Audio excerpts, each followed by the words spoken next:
A pen worth more than her car sat waiting. A signature, he said, was a mere formality, a simple document to secure her future. For Keisha Washington, a housekeeper in one of Boston's most opulent mansions, it felt less like an opportunity, and more like the cold, final click of a beautifully crafted trap.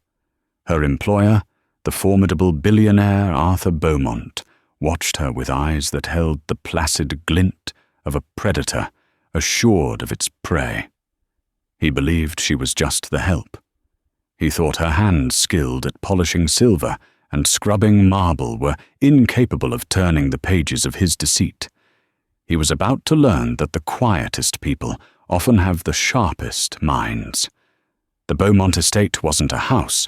It was a testament to enduring power, a stone fortress of old money nestled in the heart of Brookline, Massachusetts. Its manicured lawns rolled out like a green carpet, unfurling towards a horizon that belonged in every practical sense to its owner, Arthur Beaumont. Inside, the air was thick with the scent of lemon polish aged leather, and a silence so profound it seemed to have weight. For 2 years, this had been Keisha Washington's world.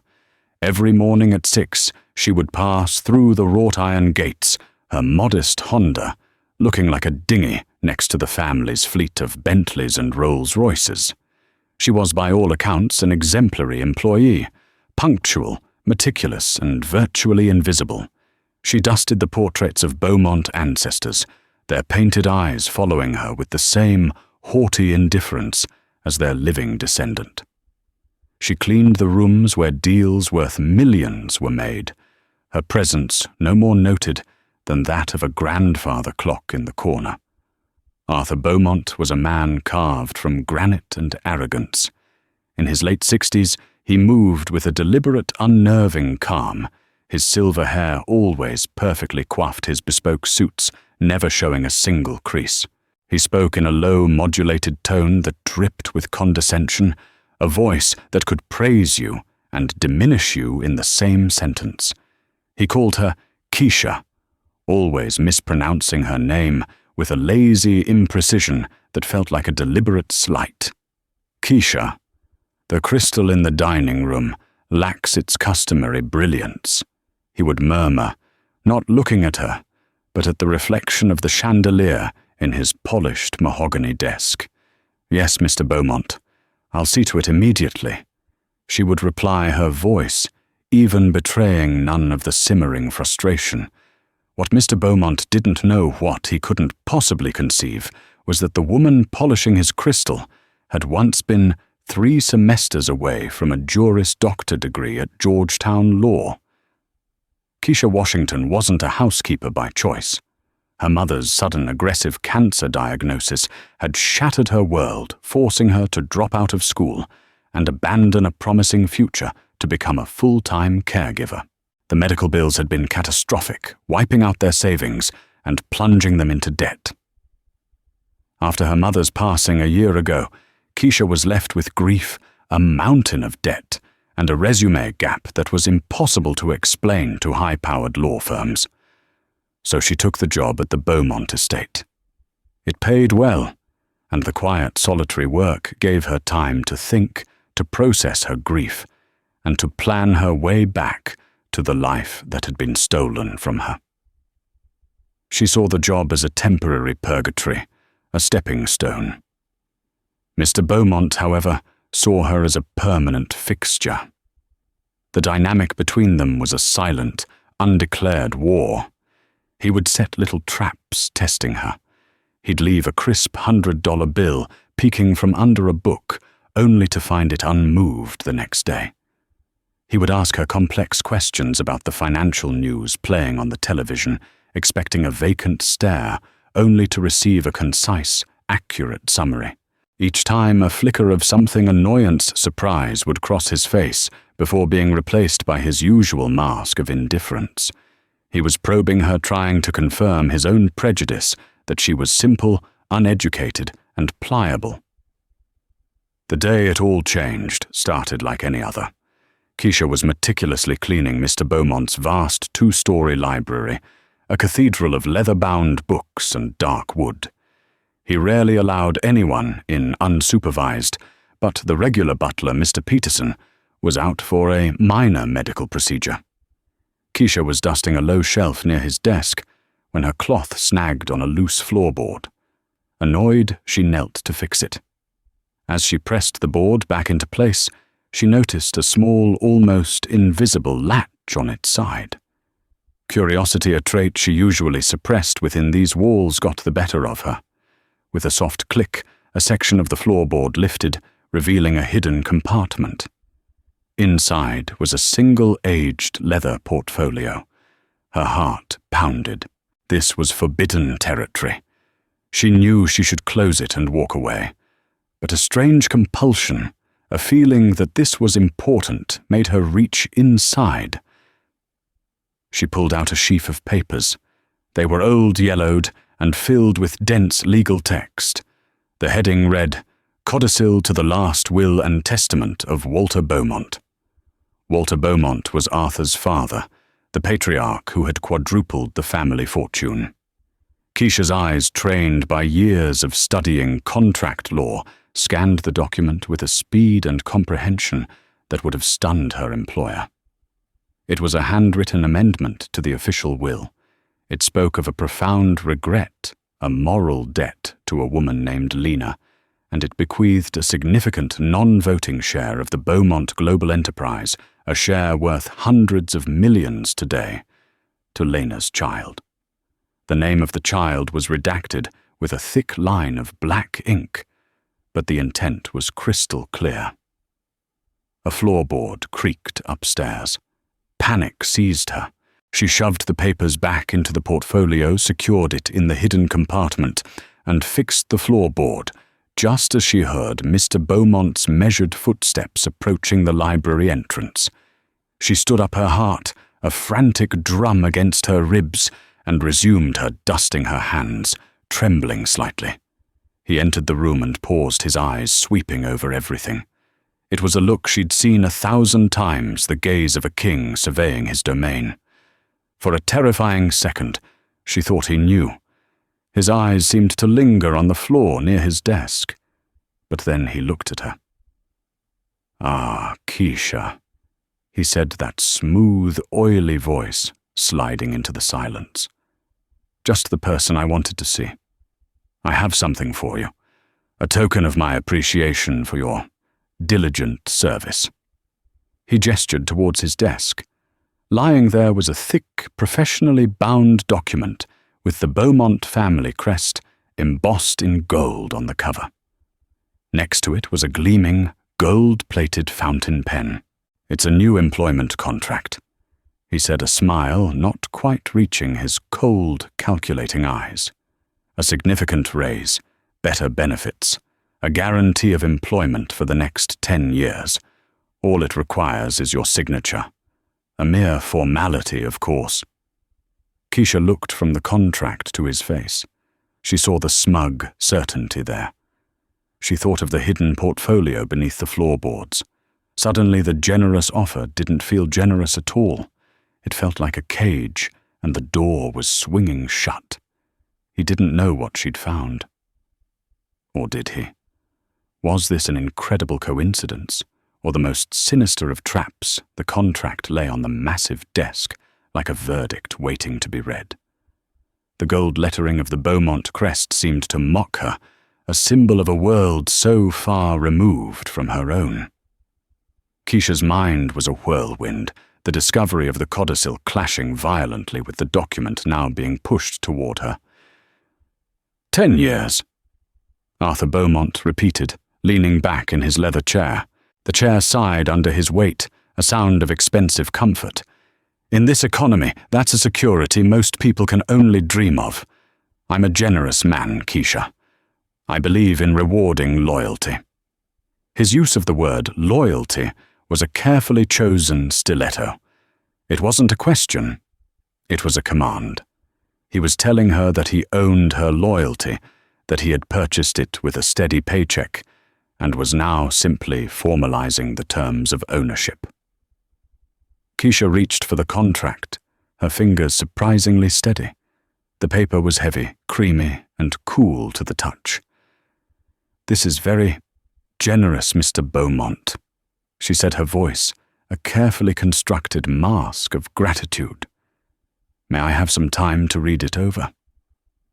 A flicker of irritation crossed his face, as brief and telling as a heat shimmer.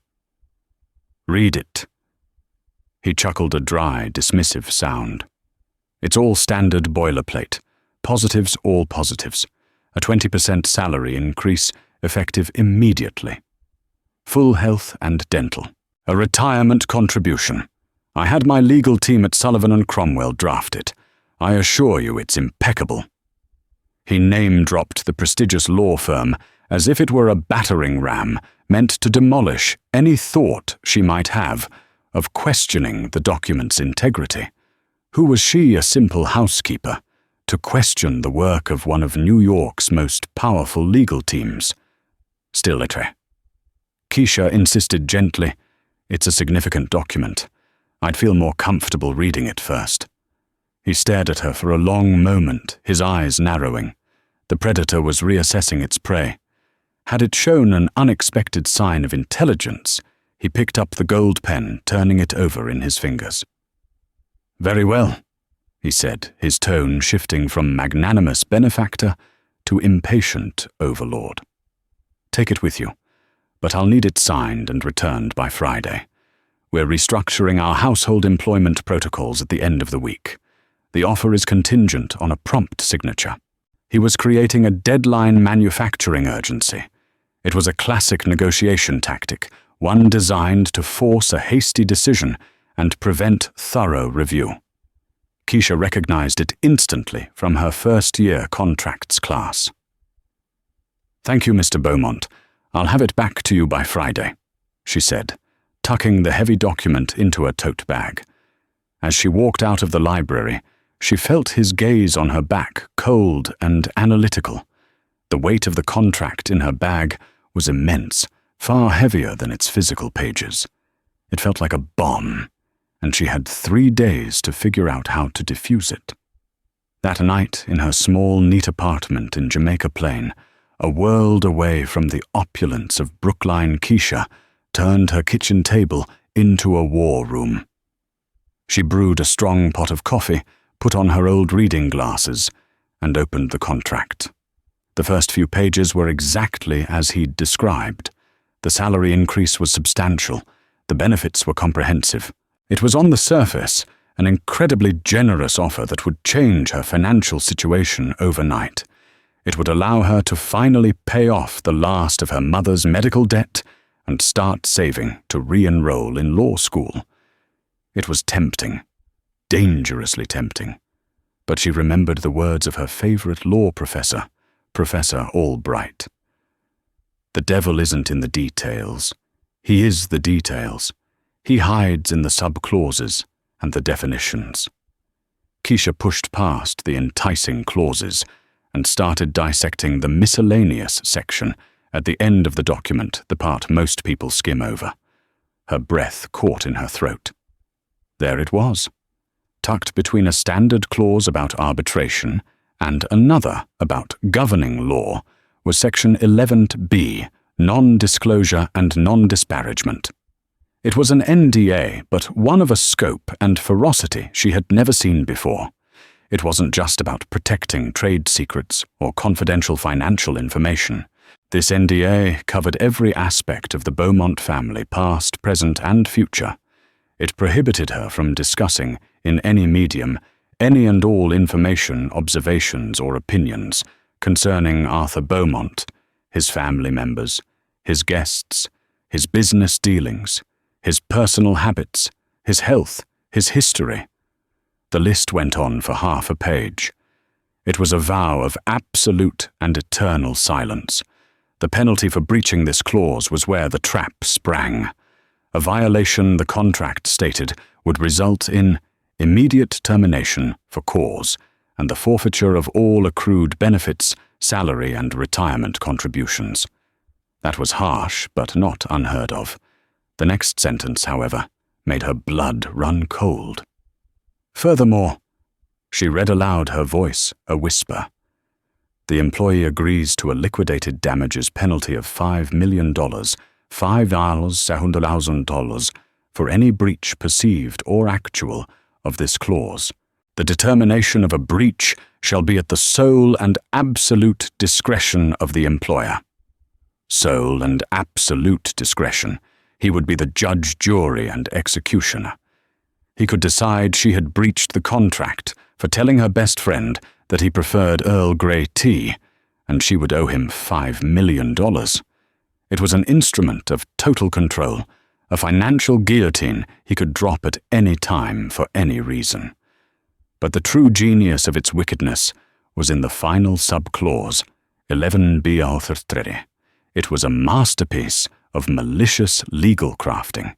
It stipulated that by signing the contract, she warrants and represents that she has no prior knowledge of any information that could be considered damaging or disparaging to the Beaumont family. It was a retroactive purity clause. Her mind immediately flew to the codicil in the secret compartment. If she signed this document, she would be retroactively lying. The moment her signature dried, she would already be in breach of contract. She possessed knowledge, explosive, damaging knowledge that the contract explicitly forbade her from having. He would own her. If he ever suspected she knew about the codicil, he could sue her into oblivion. He could ruin her life, her future, and any hope she ever had of returning to the world of law. This wasn't a contract. It was a prison. The 10-year term wasn't a guarantee of employment. It was a 10-year sentence. The generous salary wasn't a gift. It was the gilded bars of her cage. He didn't know for sure that she'd seen the codicil. He couldn't, but he must have suspected something. Maybe he noticed the floorboard was infinitesimally out of place. Maybe his own paranoia, the paranoia of a man with a dark secret, was working overtime. He was casting a wide, brutal net designed to ensnare anyone who might have glimpsed his secret, and he was using his immense power and wealth to do it. Keisha leaned back, the coffee forgotten. The exhaustion she'd felt moments before was gone, replaced by a cold, sharp anger. He had underestimated her. He had looked at her and seen a maid, a pair of hands, an object. He had not seen a mind. He had not seen a fighter.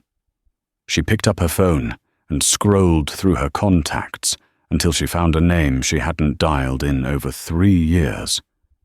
A friend from her study group at Georgetown, a guy who had been a shark even then, brilliant and tenacious. He'd gone on to work for a public interest law firm in Boston. His name was David Chen. She pressed the call button. He answered on the second ring. "David," she said, her voice steady, now infused with a new and dangerous resolve. "It's Keisha Washington. I need your help, and I think I've got a case that's going to make your career." The coffee shop in Dorchester was a world away from the polished silence of the Beaumont estate. Here the air buzzed with conversation, the hiss of an espresso machine, and the clatter of ceramic on wood. It felt real, grounded. Keisha sat in a corner booth, the Beaumont contract laid out on the table between her and David Chen. David had the same restless energy she remembered from their all-night study sessions at Georgetown, his eyes sharp and intelligent behind stylish black frames darted across the pages of the contract, his brow furrowed in concentration. He hadn't changed much, but the youthful idealism was now tempered with a lawyer's professional cynicism. "Sullivan and Cromwell," he muttered, shaking his head as he read. "Beaumont's not messing around. He's using a cannon to hunt a sparrow." "He thinks I'm a sparrow," Keisha said quietly. "That's my advantage." David finally looked up, his expression grim. "Keisha, this is the most predatory employment agreement I have ever seen. Section 11B is not just a contract clause, it's a weapon of mass destruction. The liquidated damages clause is unconscionable. The sole discretion part is legally dubious, but a judge might let it stand. And this, he tapped the retroactive warranty clause, this is pure evil. It's a perjury trap. You sign this, and he owns you. Period. I know, she said. I figured that much out. The question is why? Why go to this length for a housekeeper? Keisha took a deep breath. She hadn't told him everything over the phone, only that the contract was suspicious. Now she had to trust him completely. She leaned forward, lowering her voice. Because I found something, David. Something in his library. A hidden compartment under the floorboards. David's eyes widened. Keisha proceeded to tell him everything about the codicil of Walter Beaumont, the moral debt the woman named Lena, the bequeathed shares in Beaumont Global, now worth a fortune, and the redacted name of the child beneficiary. As she spoke, David's cynical lawyer face transformed into one of rapt fascination. He listened without interruption, his sharp mind clearly assembling the pieces. When she finished, he was silent for a full minute, staring into his cold coffee. A secret heir, he finally whispered, a slow smile spreading across his face. This is the Holy Grail, a motive. This contract isn't about you, Keisha. Not really. It's a containment protocol. He's terrified of this codicil getting out. He doesn't know for sure what you know, but he's taking no chances. He's trying to gag and shackle anyone who works in that house, just in case.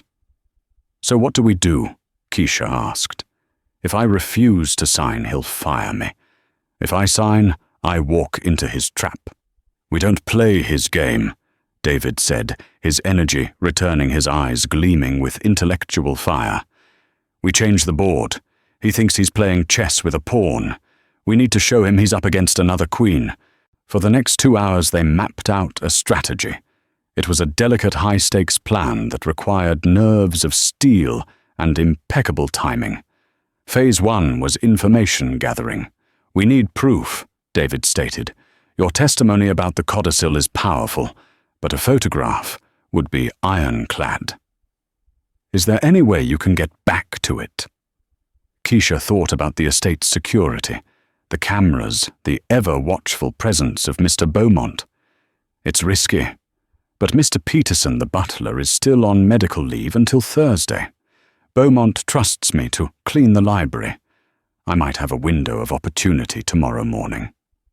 Good, David nodded. But we need more.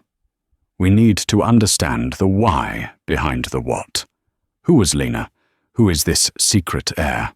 The name was redacted. You said, solid black ink. Impossible to read through, Keisha confirmed. Okay, so we work from the other end.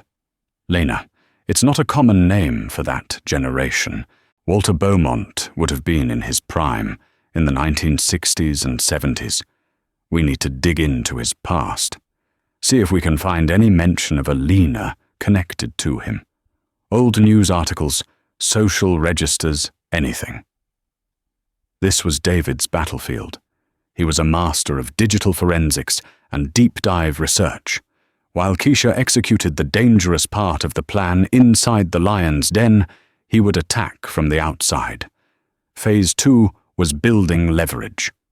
Don't refuse to sign the contract yet, David instructed. We need to use his deadline against him. String him along. Tell him you're still considering it, maybe that you've asked your cousin, who's a paralegal, to look it over. Something that sounds plausible and non-threatening. Buy us time until Thursday. Phase 3, the most critical, was the counter-move. Once we have the proof and hopefully a lead on the air. David explained, leaning in. We don't just confront him. That gives him time to react, to bury you in lawsuits. No, we set up a checkmate. We prepare a package for the board of directors of Beaumont Global. We prepare another one for the press. And most importantly, we prepare one for the potential heir or their family. We don't release them, but we make sure he knows they exist. It's mutually assured destruction. He tries to ruin you with his fake contract, and you expose a family secret that could shatter his company's reputation and cost him hundreds of millions. Keisha felt a chill run down her spine. This was no longer just about defending herself. It was about going on the offensive. It was terrifying and exhilarating. "He won't see it coming," she said, a hint of awe in her voice. "He won't," David agreed, "because he's blinded by his own arrogance. He's looking at your uniform, Keisha. He's not looking at you."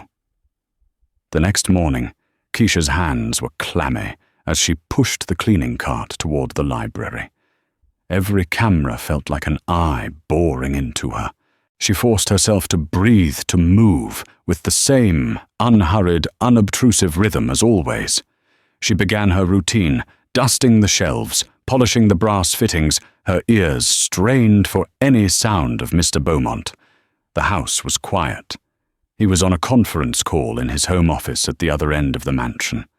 This was her chance. With her heart hammering against her ribs, she knelt by the desk, her body shielding her actions from the doorway camera. Her fingers found the loose floorboard. It lifted silently. She reached into the compartment, her hand closing around the cool leather of the portfolio.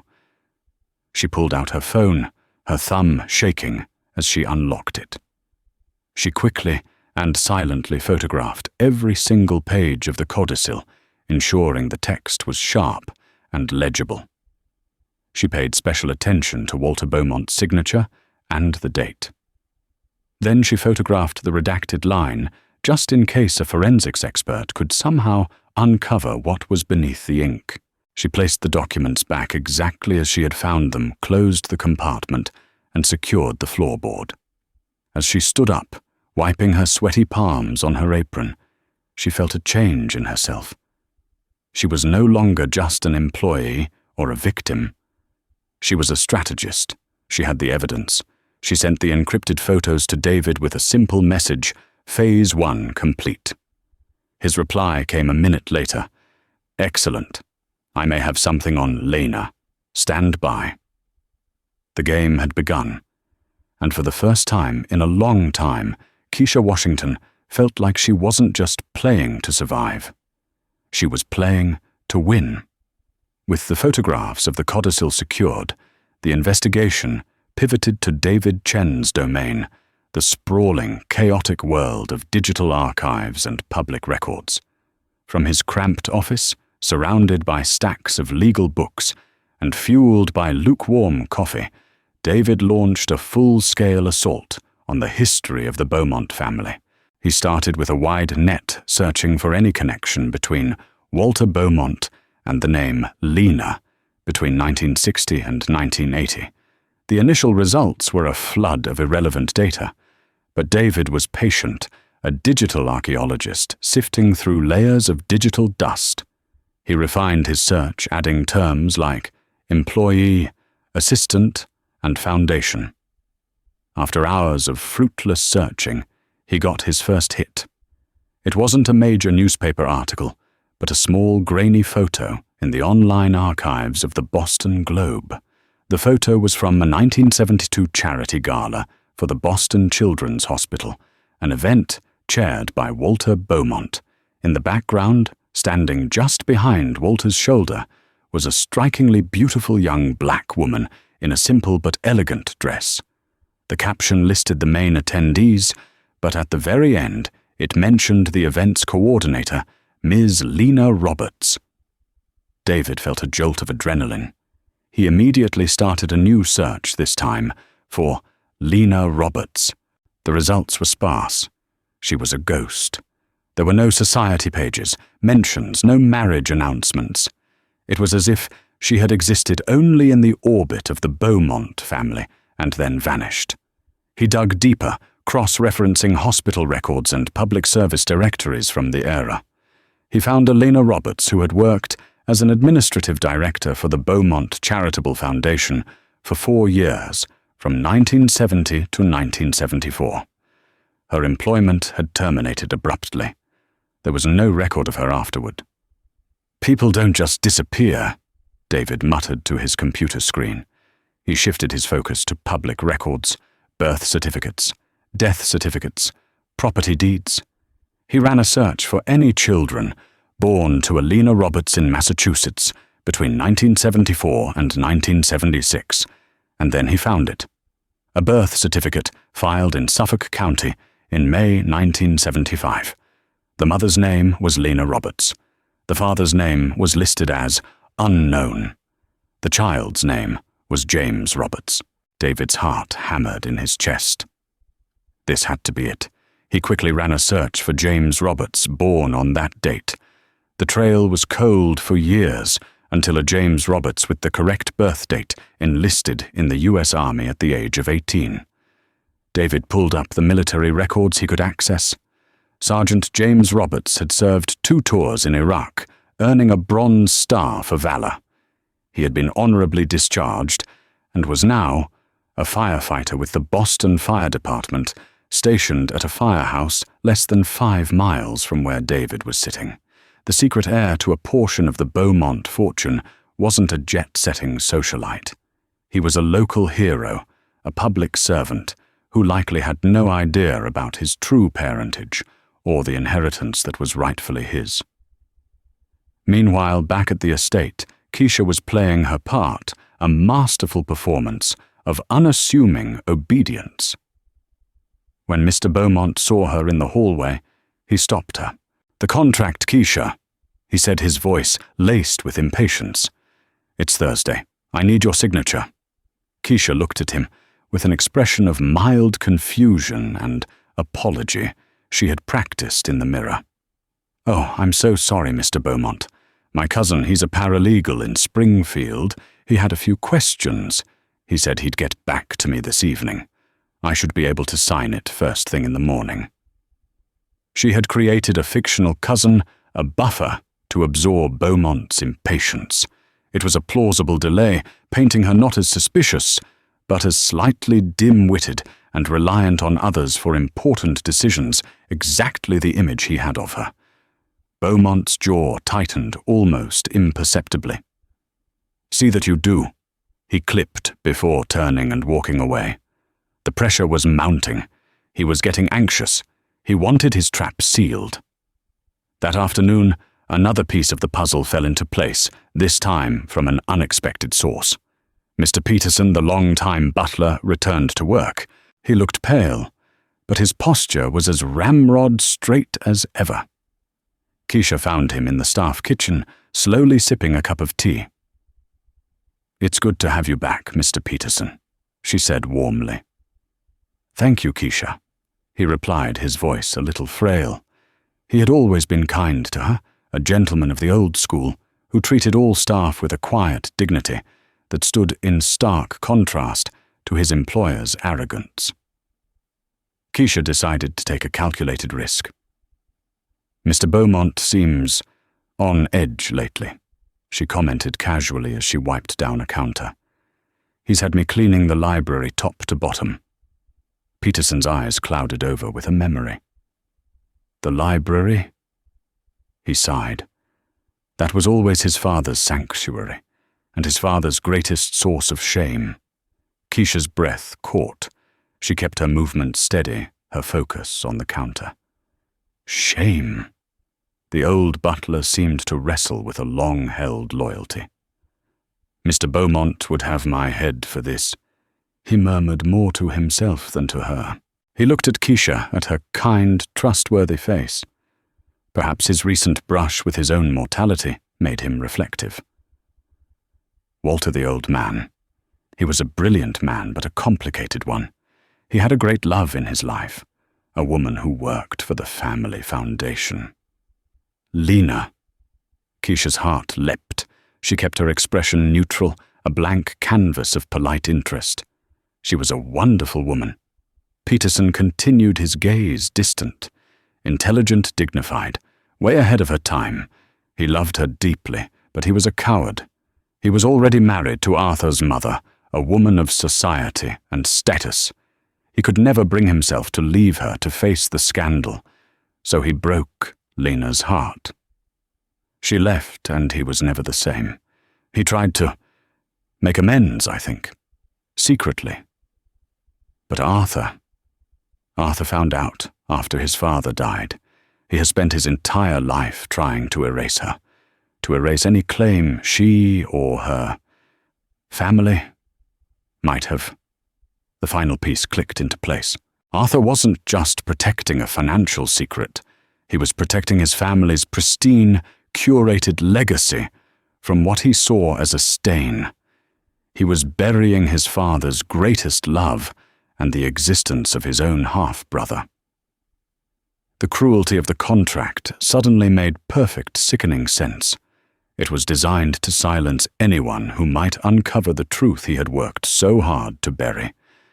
Keisha thanked Mr. Peterson for the tea and left the kitchen, her mind racing.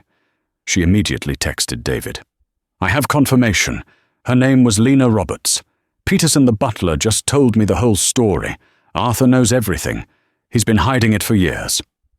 A few minutes later, David's reply came through, and it sent a shock wave through her. "I found him, Keisha. The son. James Roberts. He's a Boston firefighter. I have his station address. It's time for Phase 3. The confrontation is tomorrow, but tonight we forge our sword." The pieces were all on the board. All that remained was the final daring move that would determine who would be checkmated. The deadline had arrived. Friday. The air in the Beaumont estate was charged with a palpable tension. Keisha could feel it in the way Arthur Beaumont's eyes followed her as she worked his impatience, a simmering heat beneath his cool exterior.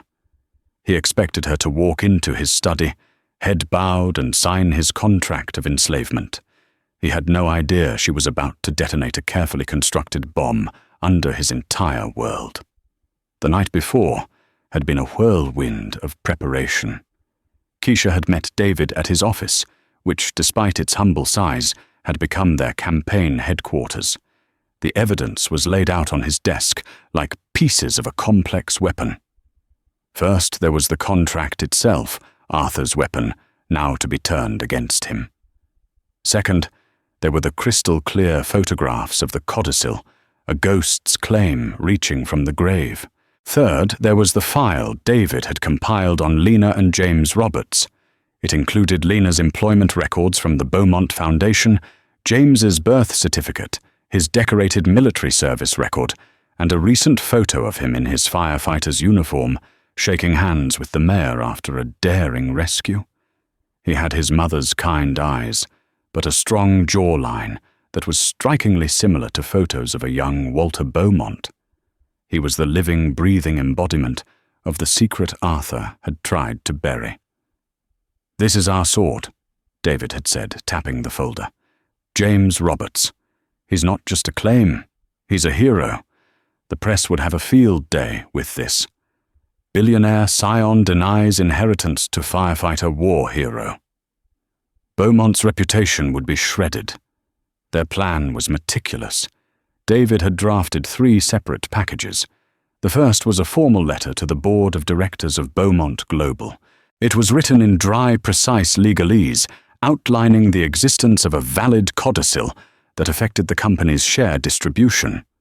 It mentioned a potential lawsuit for tortious interference with an inheritance, a legal claim that would send shockwaves through their corporate structure and trigger shareholder panic. The second was a press release written for maximum impact. It told the human story, the secret love affair, the disinherited son who became a public servant, and the ruthless tycoon trying to cover it all up with a predatory contract against an innocent employee who stumbled upon the truth. The third and most important was a simple personal letter addressed to Sergeant James Roberts. It explained everything gently and respectfully, and included copies of the codicil and the research into his mother's life. It was a letter that would change his life forever. "None of these get sent." David explained, his expression deadly serious. "Not yet. They are our leverage. They are our... You'll walk into that room tomorrow, and you will have all of this in your back pocket. He thinks he has a contract that can ruin you for $5 million. You will have evidence that can cost him his legacy and hundreds of millions more. Keisha's role was to be the messenger, the calm center of the storm. He's going to threaten you, David warned. He will bluster and rage. He will try to intimidate you. You cannot flinch. Remember, you have the truth. He has only lies and a worthless piece of paper. Now standing outside the double oak doors of Arthur Beaumont's library, Keisha took a deep, steadying breath. She had swapped her housekeeper's uniform for a simple but professional black dress she had reserved for job interviews. It was a subtle act of transformation, a shedding of the role he had cast for her. In her tote bag was a single folder.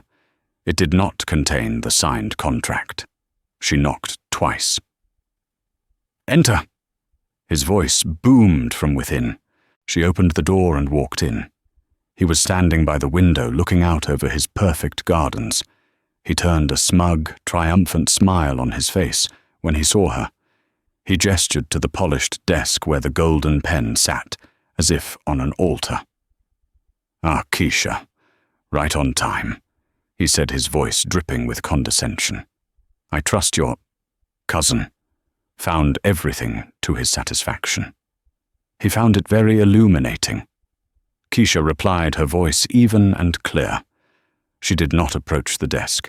Instead, she stood in the center of the room, holding her ground. Beaumont's smile faltered slightly. He sensed a shift in the power dynamic.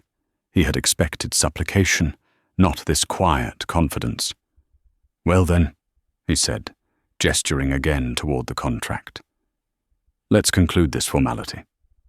"I'm afraid I won't be signing your contract, Mr. Beaumont," Keisha said. The silence that followed was heavy and cold. The smugness vanished from Arthur Beaumont's face, replaced by a mask of pure, undiluted fury. His eyes, which had been placidly cruel, now blazed with rage. "What did you just say?" he hissed, taking a step toward her. "I will not be signing it." She repeated, her voice unwavering. She met his glare without blinking. "I know all about Section 11B, the non-disclosure clause, the $5 million penalty, the retroactive warranty. It's a beautifully crafted trap, I'll admit, but I'm not walking into it." He stopped, momentarily stunned by her articulate deconstruction of his scheme. "You have no idea what you're talking about," he snarled. "It's a standard agreement for high-level staff." "There is nothing standard about it," Keisha countered, her confidence growing. "It's an instrument of blackmail. It's designed to silence someone who might know something you don't want them to know, something you'd go to great lengths to keep hidden." She took a deliberate step toward his desk, her eyes flicking down to the floorboards near his chair. "Something hidden right here in this very room." Arthur Beaumont froze. The color drained from his face. In that moment, he knew. He didn't know how she knew, but he knew that she did. The predator's certainty had been replaced by the frantic panic of the cornered animal. "You are fired!" he roared, his voice shaking with rage. "Get out of my house! You will never work in this city again. I will ruin you!" He was following the script David had predicted. The threats, the bluster. Now it was her turn to deliver the checkmate. "If you fire me, or if you attempt to harm me or my reputation in any way," Keisha said, her voice now as cold and hard as steel, "a series of events will be set in motion." She reached into a tote bag and pulled out her folder. She opened it and placed a single piece of paper on his desk. It was the photo of the first page of the codicil. He stared at it, his breathing ragged. "My attorney, David Chen, is in possession of a full copy of this document." Keisha stated her words precise and measured. "Along with a detailed brief prepared for the board of directors of Beaumont Global, outlining a claim of tortious interference with inheritance." She placed a second sheet of paper on the desk. It was the press release David had drafted. He also has this, she continued. A press release detailing your father's relationship with a woman named Lena Roberts, and the existence of your half-brother, a decorated war hero and Boston firefighter named James Roberts. Beaumont looked as if he had been physically struck. He staggered back, his hand gripping the edge of the desk for support. He was speechless, his face a canvas of disbelief and horror. All of these packages are ready to be sent, Keisha said, delivering the final devastating blow. My attorney has instructions to release all of them, if I do not contact him with a security code within 1 hour of leaving this house. He also has instructions to release them if anything should ever happen to me. So you see, Mr. Beaumont, you can't fire me. You can't sue me. And you certainly can't threaten me. The trap you set for me has sprung on you. The great Arthur Beaumont, the titan of industry, the master of his universe, was trapped, utterly and completely defeated by the woman he had dismissed as just the help. The silence in the library was no longer the oppressive calm of absolute power. It was the dead, hollow silence of a king who had just been checkmated. Arthur Beaumont stared at the documents on his desk, the ghostly image of his father's handwriting, the damning headline of the press release, and for the first time in his life, he looked utterly defeated. The architect of 1,000 ruthless corporate takeovers had been dismantled by his own housekeeper. His breath came in ragged gasps. The carefully constructed world of control and dominance he had built around himself had been shattered. Keisha stood before him, not with triumph in her eyes, but with a calm, unwavering resolve. She was not gloating. She was simply stating the facts of his new reality. "What do you want?" He finally rasped the words, tasting like ash in his mouth. The question was a surrender, an admission that she now held all the cards. "My terms are not complicated," Keisha said, her voice steady. She had rehearsed this moment with David a dozen times. "First, we are going to dispose of your employment contract." She walked to the desk, picked up the thick, beautifully bound document, and without ceremony ripped it in half, then in quarters, letting the pieces fall into his wastebasket. It was a powerfully symbolic act, the destruction of her gilded chains. Beaumont watched his face, ashen, saying nothing. "Second," she continued, "you will write me a check for 1 year's salary. We will call it a severance package. This will be non-negotiable and paid today. It will provide me with the means to finish my law degree, which your actions have made necessary." He flinched at the mention of her law degree. It was a piece of information that recontextualized everything for him, a detail his own snobbery had prevented him from ever discovering. The quiet maid was a legal scholar in waiting. The irony was corrosive. "Third," she said, her voice hardening slightly, "you will write me a letter of recommendation.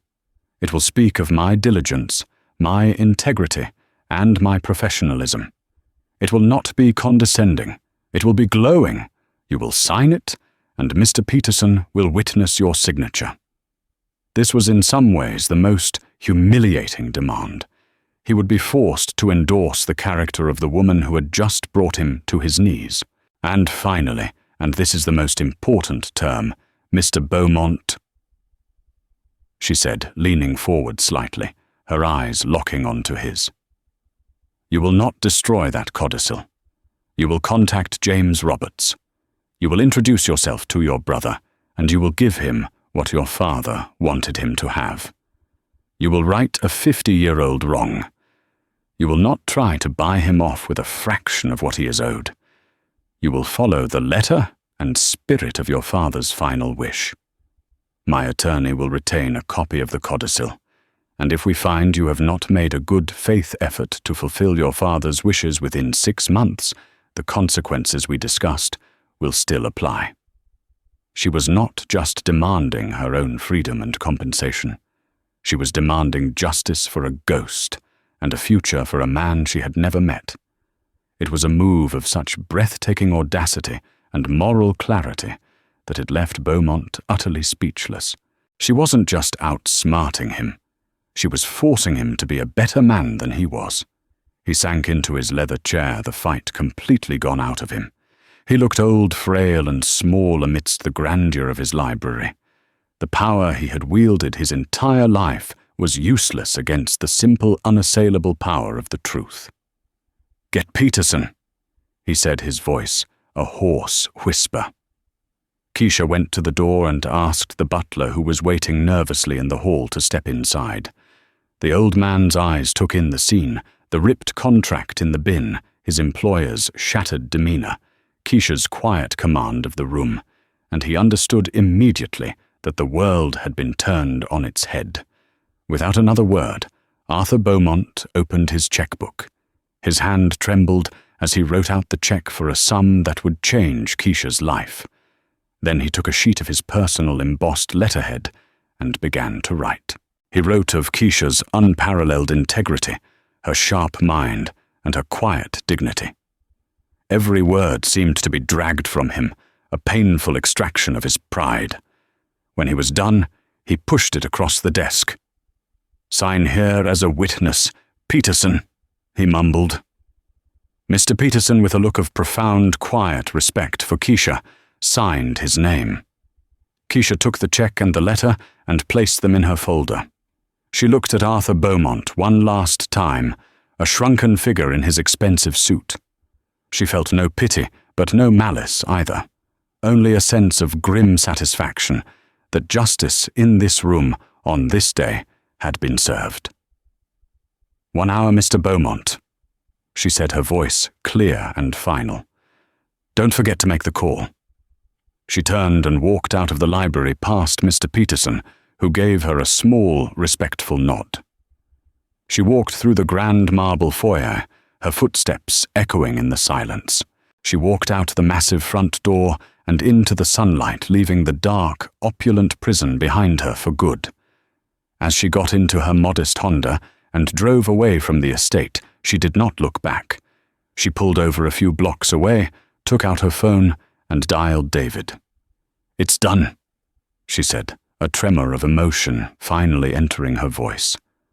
"Phase 3 is complete." She could hear the massive grin in David's voice. "I never doubted you for a second, counselor. Welcome back to the fight."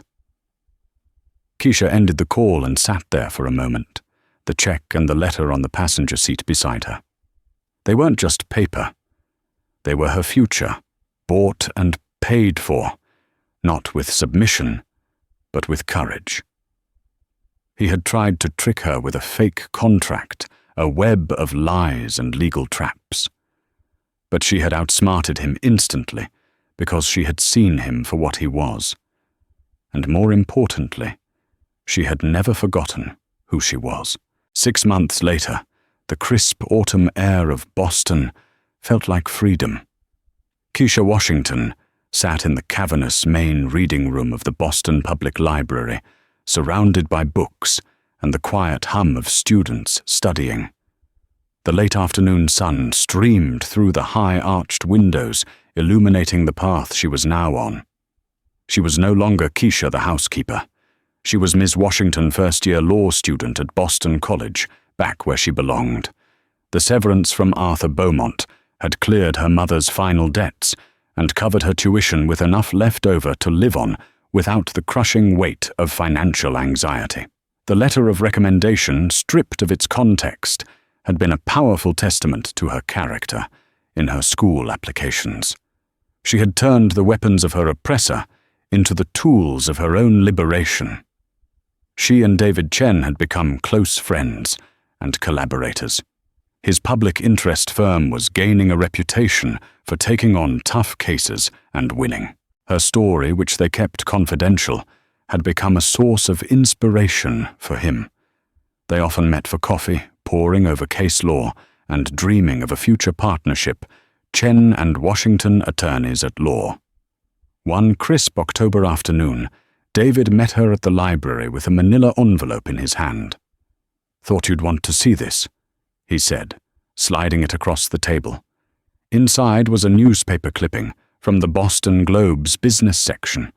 The headline read, "Beaumont Global announces new philanthropic arm, headed by James Roberts."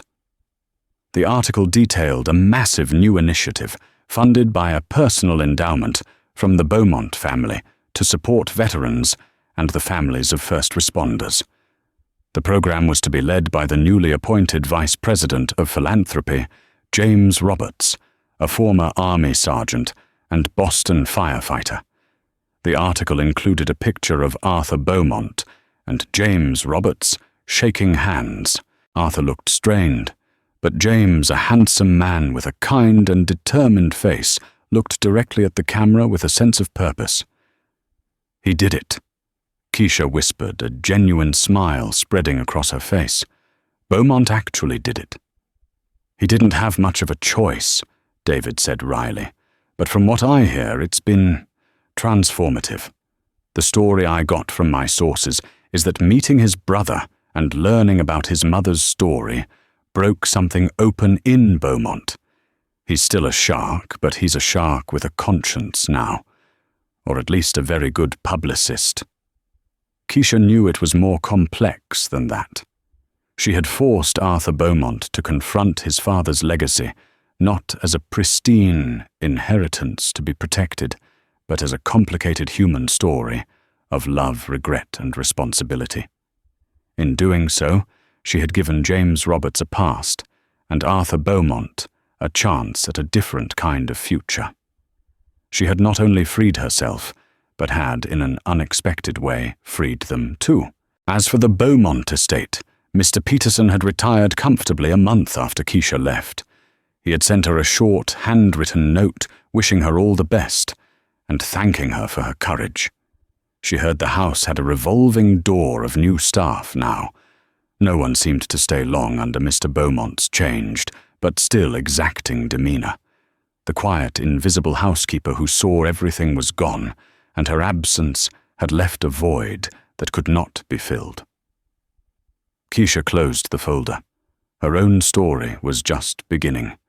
Her experience with the Beaumont contract had ignited a fire in her.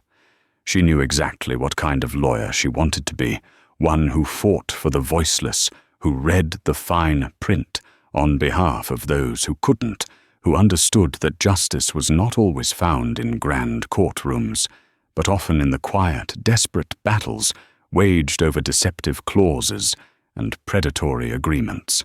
She looked around the library at the faces bent over their books, each person with a story, a struggle, a dream. She was one of them now.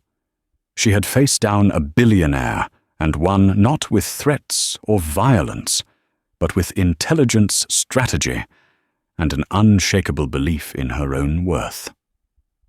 Arthur Beaumont had tried to write her future on a piece of paper to lock her into a story of servitude.